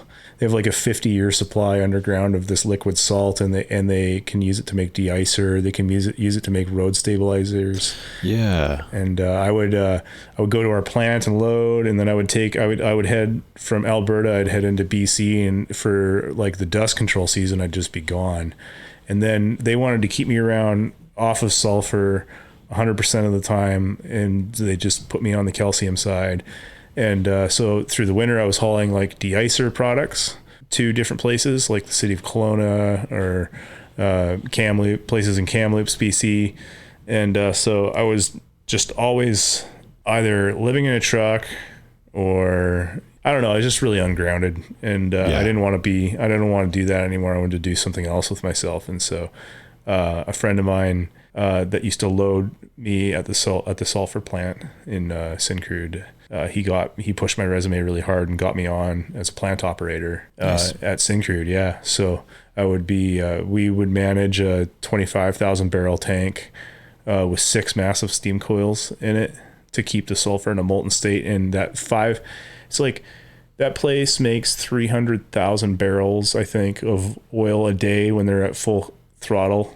And 5% of everything that they pull off of the sand is sulfur as a byproduct, and it has to go somewhere. So they're continuously making oil, and then they're in a coking process. And then as they coke it out, it's separating sulfur off of it and sending it to this tank that we would manage, this massive tank. We'd manage the levels of it, and we'd either be loading it onto trucks like the one that I used to load my old truck. Be like, hey, that's my old truck, right? And now this guy's got it, and I'd load it and send him on his way. And we would either be loading it onto trucks, or if the tank was getting too high, we'd have to block it. So we would open up, there's these big towers with downspouts, and we'd open up to a pipeline that would go like a couple miles down the road, and then we would pour it on massive blocks. Actually, if you went on Google Images and you typed in Syncrude sulfur blocks, you would see the blocks that it'll pull up, the blocks that I used to walk around on. And we'd be walking around on it in gumboots that would be like, our coveralls would be duct taped off. So I'd be walking around in hot molten sulfur with a shovel and like guiding it into these aluminum forms. Syncrude sulfur blocks? Yeah. So if you go, oh yeah, okay. Yeah, they're there. Yeah, so that's that's phase 1, that's phase 2, and then you can't see the phase that they're on this picture because it's actually way over this way. That's weird. They're all yellow like that. Yeah. That's the one they pour on over there on the far left of that picture right there. Yeah. That's phase 3. Yellow sulfur pyramids of Canada. Yeah. So they just pour it on here all the time and like build them up. So this one here, that farthest right one, that's phase 1. From what I gather, it was poured when they opened in the 70s. They poured from the 70s to the 80s. They took it down and then re-poured it. And then in the Jeez. 90s, they started that big behemoth in the middle that you see. That's phase 2. Okay. I think like 90s to 2000s, that one was done. And then they started phase 3 over here. You can see the towers up there. I've been at the top of there's actually a third one further to the left that you can't see. I've been on the top of all those towers and worked on them and stuff. Jeez. And that's a little test block there. You can see that little tiny one? Yeah, they wanted to see back before they started phase 3. I think they wanted to see what it was, how the ground was going to react to the sulfur. So they poured a little test block there. But this is where I guarantee you have equipment that's rolled through your place that is here Probably somewhere. Probably Right now. Yeah. This is like a city. This place. It's So did they literally make it into like small blocks and just load them on this? No, there's a pipeline. So if you look, right here is the tank I was telling you about. Right. That's a 25,000 barrel tank. And Okay. they'll open up to a pipeline that goes all the way up to those towers. And those towers have a pipe that comes down, a downspout. And then there's like a spray nozzle at the end of it. It's like a plate. And you literally open up to it and it sprays hot molten sulfur out in a liquid state. And we would walk around in it like with, I call them gum boots. That's a Canadianism. Canadianism. You guys call them muck boots down here. You know, walk around in it with my muck boots. Just big rubber boots. Yeah, big rubber boots, and I'd have a shovel, and we would guide it. And there's forms on the outside. There's metal forms, and you have to kind of, as it's setting up, you kind of you use your shovel to splash it onto the forms if they're unsealed, so that it seals it off. And then when all the sulfur flows over it, it doesn't pour off the side, and it's able to set up. So it sets up, and as it cools down, it just becomes hard. So what eventually is going to happen with these sulfur pyramids? Well, from what I understand, this one's sold. This middle one, there's sulfur resellers. One of them used to be called Oxbow, and it's called like H.J. Baker now. And they'll buy sulfur and process it and resell it. They'll sell it to like they have clients all over the world that buy it for fertilizers. Oh, that's right. That's what you said is fertilizer. Mostly fertilizer. I couldn't tell you everything that it's for. There's actually a ton of stuff that I don't understand that they use sulfur for. It's interesting. I wonder, let's see, what are the uses of sulfur? Like I've heard they even use it to make a laxative for cattle. A laxative like for cattle? They add it to like licks and stuff like that. They use it to make certain types of papers, like magazine papers. They use it to make it shiny somehow. 20 uses of sulfurs. Oh, look at that. Used in treating dandruff. Used to treat itchy skin. Making black gunpowder. Used in vulcanization of black rubber. Produce bleaching chemicals. Preservation of foods. Detergents. Concrete. Making amino acids necessary for protein, fertilizers. Yep. Fumigation against pests and diseases. Wow. I know you can turn it into acid real easy. That's something that. Sulfuric acid. Yeah. Yeah. Which, I mean, more and more like batteries are going towards AGM and like lithium ion and stuff. But yeah, like old lead acid batteries, it was sulfuric acid. There was one plant, fertilizer plant that I would deliver it to, and because there's some fertilizer places that just use like a straight sulfur ingredient, and then there's other places that they would use the sulfur to make acid, and then they would use the acid for something else in their process. And companies like Nutrien or something like that, I think it's called. That's crazy how many, like all the uses for sulfur that we're using in everyday shit that nobody probably ever thinks of. Yeah. Yeah. Production of sulfuric acids used in most industries, used for cave painting. Yeah. Increases combustion or burning. Penicillin. Found in fruits for consumption. Jeez. Yeah, there's a ton of things it's used for. It's nutty. Yeah, it is. And this is just a list of 20, so there's probably a hell of a lot more. Yeah, and it's like a waste product of oil and gas production. Huh. And northern Alberta has a ton of it. Oh yeah. My gosh. What's like makes me think of swarf. Swarf, which is it's basically metal shavings. Oh, okay. From anything, in the metal industry. So like sodium bicarbonate. Well, so like machine shops, right? So when you get done on a milling lathe and you're creating, whatever it is you're making on a milling lathe, all of the strands of metal that come off when you're using that lathe, all that stuff It's called swarf. Okay. And it is used in a whole lot of stuff. I am pretty sure that's primary basis of how they make like Brillo pads, like steel wool. Oh, wow. It's made from swarf. There's all kinds of uses for it. And so like, it's one of those things where you never even think about, but there's a huge market for it. I mean, you're talking millions, billions of dollars just off of metal shavings. Yeah, this is a really like frugal thing that I do, but like I have a hard time throwing away like my utility blades when they're spent because I don't know, that's stainless steel. Yeah. Like it's so I have a little drawer in the garage that's got spent utility blades in it. I don't know what I'm going to do with them, but you could make a sharpener. Yeah, you could. And like resharpen them. Yeah, you could use I mean, I have a stone. I could just resharpen them. And use or them. There's something that has been popping up lately on like news feeds and stuff, and take those flapper wheels that you'd use on like a 4 or 6 inch grinder, and you put one on the right way and then put the other one on backwards, so it creates like so it's 2 of these flapper wheels in a V notch. Oh yeah, I see what you mean. And so then you put it on a drill because you don't want to use it on a grinder at high speed, but you could use that, start turning it, and then you just set your blade inside of it and it sharpens it for you. That's a great idea. Yeah. I would do that. So like if you could do that with your utility blades. Yeah, I was just talking to Jameson about not having a vise anymore. He's talking about how great vices are. Yeah. I'm not talking about like the vices that you struggle with as a person. Right. The one that tools you want to have on your workbench. And yeah. I just bought my first one ever this last year. Oh, right? Yeah. I mounted it in my garage, and yeah, that thing is nice. Yeah. It's not even very big, but it comes in handy. It's funny. That's something I took for granted that I didn't realize I had use of, was my dad's shop and his vise and all of his tools and stuff. Yeah. Growing up. Yeah. And there was like, I made trips home to use the vise. You know what I mean? After I moved out of the house.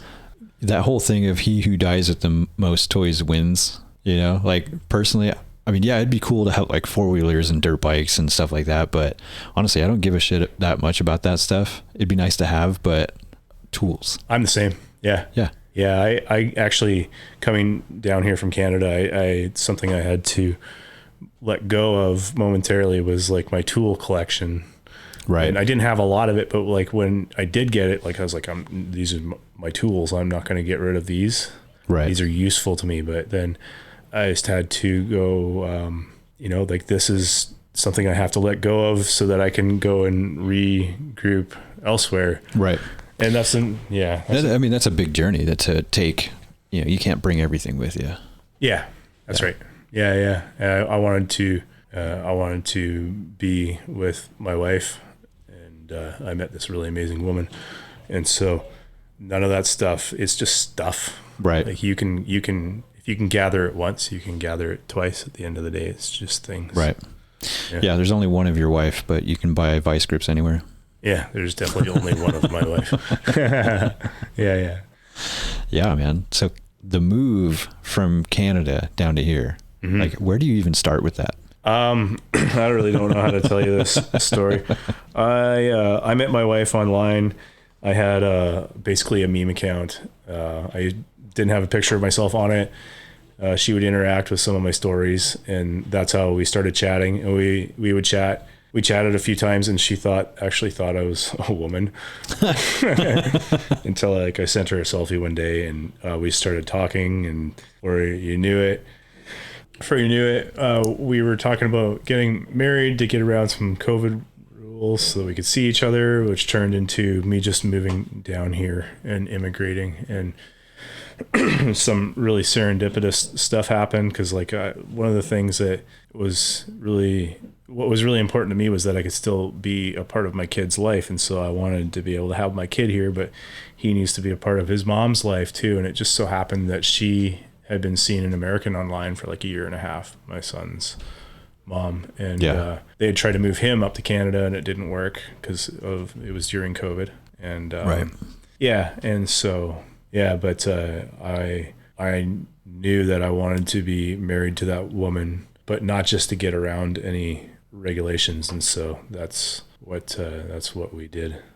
And it's been a really challenging couple of years, or a year and a half here. Yeah, because we didn't know each other very well, and we took both of our lives and slammed them together. Yeah. And, but I'm incredibly happy that we did. Yeah. It's not an easy thing to do, but no, I mean, it's working. It's working. Good. Yeah. That smile on your face tells me everything. Yeah. Yeah. Yeah. Just becoming a citizen and all that stuff it's not an easy thing to do, but you did get your green card though, finally. I did. Yeah. We were she was going to come up there, and, there was some stuff that we just changed our decisions, and, it wound up me coming down here. And, yeah, I do have my green card now, which was a journey in and of itself. Yeah. Yeah. I had no idea how involved that actually was. Yeah. That's how I wound up down here in a nutshell, I guess. A really sort of vague nutshell. Yeah. Yeah. Yeah. It's been a journey. It's been a journey for my kid. And it's been a journey for my wife, even for her dog. Yeah. So, what you're doing now, we can get to that real quick. So you've been doing like construction kind of stuff? So, yeah, I've had to talk about having to reinvent yourself. Like, the only construction thing I had really done up until I moved down here was the drywalling thing I told you about. Yeah. And then, but I always liked to work with my hands. You know what I mean? Coming down here, I had to figure out where I fit in, because my license wasn't sorting itself out. And so we wound up starting up a company so that I could contract to a roofing company. And I did that. So I'd never roofed before. So I went and, oh, sorry. Yeah. Closer to the mic. My bad. You whispered it to me, but I outed you. You can pull it to you. Speaking to the mic. Yeah. I like the lounge. Right. Yeah. You're comfortable. Just pull the mic to you. Yeah, of course. Yeah. So I roofed for a little bit. I met this guy that was roofing the house that we were doing a walkthrough on that we live in now. And he was working by himself. I was like, that guy's got nobody to work with him right now. I feel like that was like a thing that was going on here, was nobody could find anyone to work for them when I moved here. Yeah. Yeah. So I just said, oh, hey man, you looking for somebody to work for you? And I just went to work for him. And so I roofed. And then after that season ended, because he doesn't like to be on the roof when there's snow flying. So yeah, after that wrapped up, yeah, I wouldn't want to be either. Yeah. And after that, I went to work for a custom home builder, and did that for a little bit. And now I'm going to go start with this trucking company, and I'm going to run a rock slinger. So, well, you were working with, is it some kind of foundation or something for a little bit? Yeah. So this is the custom home company. Oh, yeah. okay. Yeah. I was working with a company called Windy Creek, and they're a custom home builder. So basically, like, it's the same thing. Like, they needed people to work for them, and I was there with a desire to learn, and so I jumped in with both feet, and they had need of somebody. So nice. Yeah, I went there to learn, and I learned as much as I could. And I guess this economic downturn, he's got some projects that aren't happening now. I had to cut back my hours. Yeah. Unfortunately, that's the way it's kind of going with a lot of people. Well, and you know, it's hard enough finding people who want to work. Mm-hmm. You know, like you were saying, when you came in and he was just trying to find people. Yeah, we were like working in mud too, like for the foundations. Like, that's like, it's hard to find somebody who wants to do. I guess for a while here, it was hard to find somebody who wants to do just like, you know, cushy work.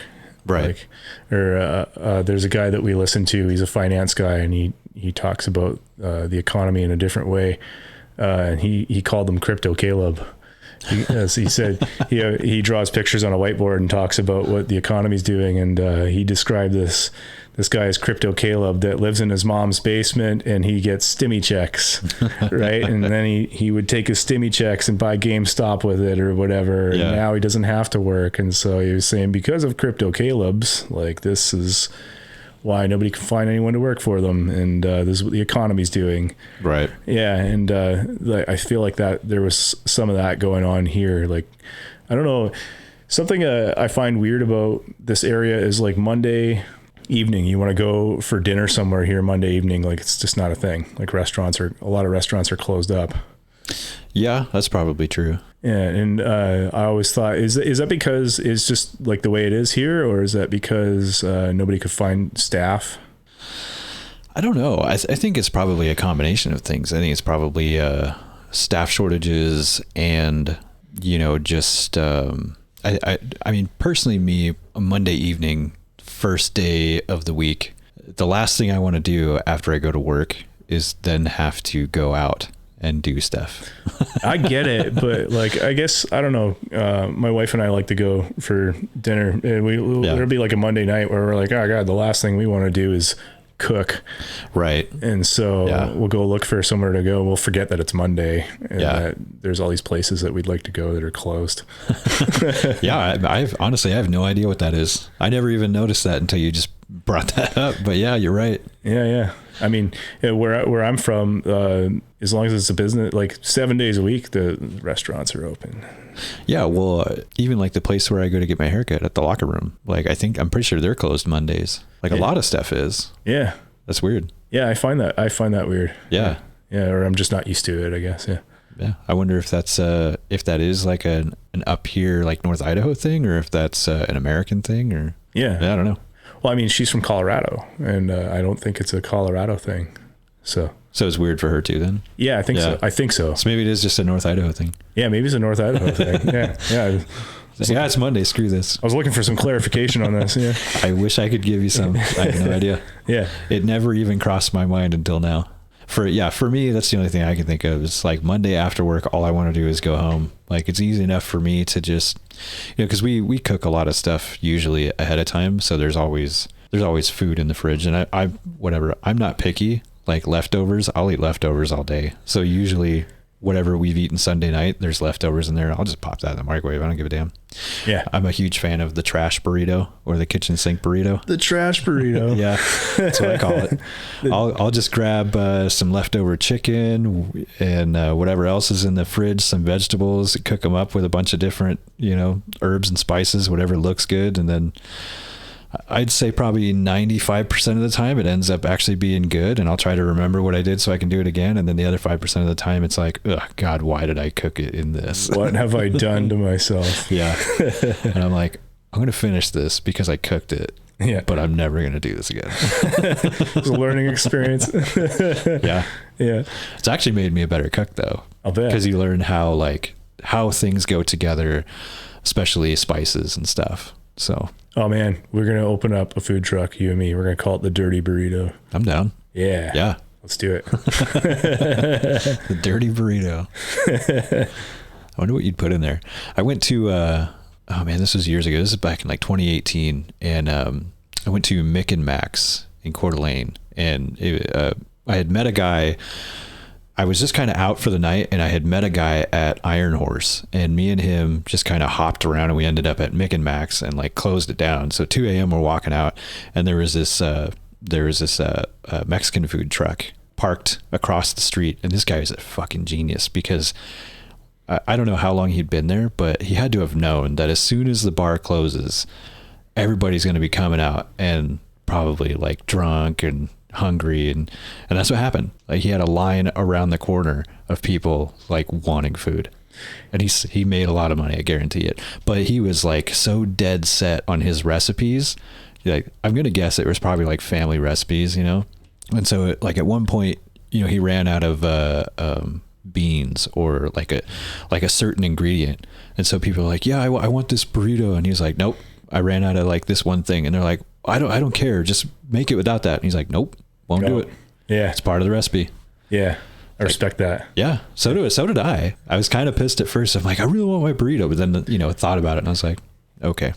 My uncle in Canada's got a food truck. And this is a thing that's really popular in Canada, a Mediterranean dish that like nobody down here that I've ever met knows about. And it's a Mediterranean thing. It's a wrap. It's called a donair. A donair? A donair. If you put that in Google, you'll see it's like a gyro, and it's got the same kind of meat in it. Like, ooh. And it's unbelievably good, man. And you either you're like a sweet sauce person, like you get the donair sauce, it's called. Oh yeah, look at that. Or you get, or you're a tzatziki person. Yeah. Or you're like me and you like both of them. So sometimes you get two and you can hardly finish one of them. So they're just huge. But man, donaires. Oh yeah, no E on the end. Oh man, yeah, it's an AIR, DONAIR. Donaires. That is something I miss. Yeah, it's making me hungry looking at that. Dude, those are so. If you opened up a donaire truck, people would be like, "What the hell is this?" But if you had like really good pictures of that on the front of it, people would know. And man, those are so popular. Donaires and poutine north of the border. Yeah. Yeah. And I mean, like poutine, that's French Canadian, but then donaires, like it's the only reason the donaire came west is for some reason they're super popular on the East Coast in like Nova Scotia and in Newfoundland. And then a lot of people from Nova Scotia, Newfoundland, New Brunswick, they would come out to Fort McMurray and work in the oil sands, where I worked. And so donaires became like a part of Alberta. Oh man, look at that.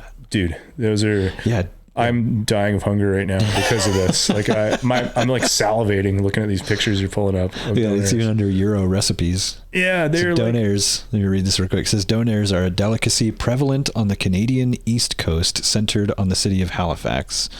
These pita sandwiches are very delicious, simple to prepare. Make a double batch of the meatloaf and freeze the second loaf for later. The second loaf will be better. You can slice the cold meatloaf thin and fry it in a hot pan. So is that like a true recipe? No. There's actually there's a guy who makes the meat, and you know those vertical spits. You know what I mean? They got like a bit. Oh yeah, kind of like Brazilian. Yeah. And so it's like there's like usually chicken, lamb, and then there's like a chicken and lamb combo. And I don't know how they make these big, like they look like a roast. It's like a big chunk of meat. Right. There was a donaire place. They just like shave it off with a machete. That's what it is. Yeah. It's the same thing you put in a Euro. But that sounds great. I would do exactly what that recipe says though, because it just makes me hungry reading it. My uncle I love meatloaf. Sells these out of a food truck. That's awesome. Yeah, G's donaires, and his slogan is, "You wouldn't want to hear me sing, but man, you should see me rap," because he just raps donaires all day, and he's really good at it. Originally made with ground lamb, it is now more commonly made with beef. Favorite garnishes are chopped onions and fresh diced tomatoes. Yeah, God, that looks delicious. Yeah, the sauce, like either tzatziki or like the sweet donaire sauce, is so good. Yeah.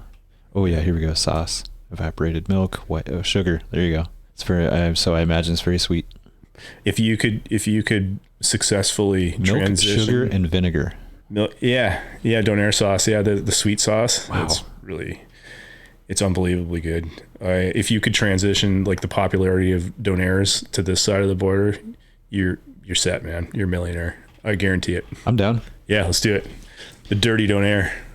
Donaires and Tim Hortons donut burgers. Tim Hortons donut burgers. Oh man. You know what? Have you ever seen that? No. There was man. I went to there's another Iron Horse story. So Tim, my wife's brother, he's been on here a couple of times. We went to Iron Horse once years ago, and we come out like midnight, and right around the corner there's this little tiny parking lot, and there was a guy in there, young dude, had a food truck. And we were like, okay, what's this? So we go up, and he didn't have a lot in there. He was just doing like some burgers and fries and stuff. But one of the things that he had was a Krispy Kreme burger. And we're like, what the fuck is this? Krispy Kreme He's burger. Like, exactly what it sounds like. So instead of a bun, it was a Krispy Kreme donut sliced in half, and that was your bun. Wow. And so Tim, he's fairly conscious about what he eats, he was like, there's only so many things you do in life that you just have to try. So he bought one and we tried it. And I was like, this is the best thing I've ever eaten, and it's probably going to kill me. So I'm never eating it again, but I like it. Right up there with like a deep fried Mars bar. Right. Yeah. Right. Yep. Deep fried Twinkies, Mars bars. Yeah. Yeah. Oh, wow. Oh yeah. Like I get my kid on the weekends, and, like every weekend we try and like watch a movie together. Oh yeah. In the evening. Right. That's our thing we do. And like we usually eat some junk food. And last night, he spotted moon pies, and so the wrappers are in the garbage. And this morning my wife was like, did you guys have moon pies last night? And I was like, yeah. Yeah, we did. Sure did. That was our junk food last night, was moon pies. But man, yeah, this making me hungry. I gotta quit looking at this. We got meatloaf, ground beef, cayenne pepper, ground black pepper, onion, garlic, salt, paprika, dried oregano. I'm down. I have all of that. I have all of that right now in my cabinet. I might have to make some donaires later. Man, yeah. So there's a Middle Eastern place, like falafel type place that I would get my donaires from in the neighborhood I used to live in. And that guy would actually, he made his business into manufacturing the donair meat that goes on the spit for gyros and stuff. Like he would make it there at his authentic recipe. And so he would supply like food trucks and restaurants that wanted to sell donairs. Like they would buy his meats off of them and put them on the spit and then shave it. He would make those big like chunks of meat that you'd take shavings off of. Yeah. And that was like his bread and butter, was his main business. But then you could still buy food in the front. That's awesome. Yeah. Yeah. I've thought before about doing a food truck. Like that'd be cool. You could make a ton of money with it. My uncle did it because my two baby cousins, like Josh, he wanted to go through hockey high school, and hockey high schools were like, yeah, it's insane. I think that might now be the most Canadian thing I've ever heard you say. I was going to lead with that, but I left it up to you. I think it's in Penticton, BC, this maybe where he went, this hockey high school, and it costs a lot of money. You have to keep your grades up to a certain point, and then you're going to get scouted out of that school by like the AHL or the CHL, and then from there, that's your chance to get scouted to be in the NHL. And yeah, so he did like a contract with the Revelstoke Grizzlies. I can't remember who they're a farm team for, but then he went to the Melville Millionaires, which I think they're a farm team for. The my son-in-law said the Phoenix Eagles. It would be the Colorado Eagles. And then I think it's the Eagles, and they're a farm team, I guess, for the Avalanche or something like that. But anyways, yeah, Josh did the Melville Millionaires, so he did get to play some hockey because of the school, but you have to like you pay for that. So my understanding is my uncle like used the food truck to pay for stuff like that. Like, and nice. I always loved that idea. I respected him for doing that. Like, and then I think Shay, my cousin Shay had like dance stuff, and so like they could both work for him and make money and stuff like that as a way for him to teach his kids to work and make money. And I just thought that was like the coolest idea. Like, man, you could get really good at yeah it's not a bad idea, actually, now that I think about that. It'd be cool. Like I don't necessarily know that I would want to do that like full time. Man, that'd be difficult to do part time though. But to like start the truck and then like teach my kids how to do it, and then have them run it. Like that'd be cool. Yeah, I think it was a really cool experience for them. Like, yeah, you might have just put me onto something. He still does it. He's on Instagram. It's called G's Donaires. Yeah, if you ever wanted to look at it, it's kind of cool. G's Donaires? Yeah, G's, my Uncle Graham. Like G-E-E? No, like I think just G''S. Oh. And then G's Donaires. Yeah. Oh, look at that. Chilliwack, BC. Chilliwack roaming hunger. There he is. Oh, damn. Yeah. There's the man. Right there, Uncle G. Ooh, whoa. Uncle Graham. Oh, nice. Yeah. So who's that go? Oh, just some gal that works for him. Hang on, I can't see. Yeah. That's Shay. Oh, okay. That's my cousin Shay. Oh, nice. Yeah. Roaming Hunger, is this like a magazine or something? Sorry, I tilted your monitor. Ah, you're fine. Yeah. Yeah, that's cool. Donaires. Cool. Now I got a new recipe I got to try. Yeah, man, they're so good. I want to bring them to America. It's worth it. Yeah, dude, I'm down. Cool, man. Well, we're about 2 hours now, so yeah, I'll let you get going. All right. Thanks for having me on. Thanks for coming, dude. Yeah, this is a lot of fun. Yeah, I agree. Yeah, yeah, I would do this again. Yeah, I mean, we've talked coffee and stuff, in men's group about things that you do, but it was nice to get to know a little bit more. I appreciate the opportunity to do that. I don't think that I've ever talked through that much of it in one go. Really? Yeah. Strung it all together for somebody. Yeah. That's my aggressively average content for you. We listen to a podcast, and that's what I thrive on aggressively average. There's a guy we listen to called the Bearable Bull, and he says it every time. He's like, I've got some aggressively average content for you today. Nice. Well, thanks for coming in, dude. I was glad to have you on. Glad to have you in the States. Thanks, man. I appreciate that a lot. That means a lot to me. Yeah. And yeah, everybody, thank you for listening, and keep on grinding. Bye. Bye.